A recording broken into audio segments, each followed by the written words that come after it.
So today I'm going to show you a stretch that's going to target the hip flexors in a really good way that kind of isolates it in a way that I think works better than the couch stretch that you see it commonly done in the gym.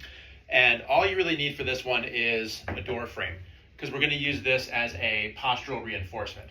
So basically you're going to stand and actually you're going to get down into a kneeling position with your back up against the door frame. And I've got this little cushion down here, it just kind of helps to kneel on it.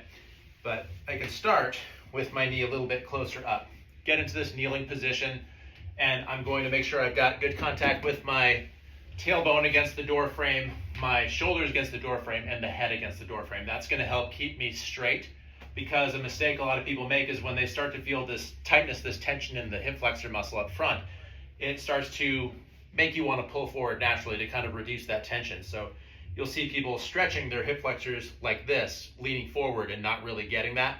So really make a conscious effort to get your hips, your shoulders, your head up against the door frame and use that vertical position to keep yourself in a good position here.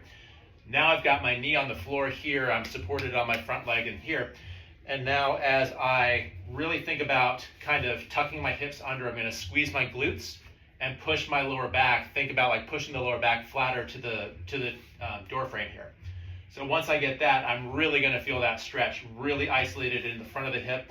And with my leg out to the side here, I actually do start to target it a little bit more into this like inner area here too, which is kind of a little sticky spot too for a lot of people, especially if you spend a long time sitting. So again, get in that position, head up against the frame, everything's up straight. I've got my knee back far enough that I can feel that stretch going on, but it's tolerable, it's not killing me.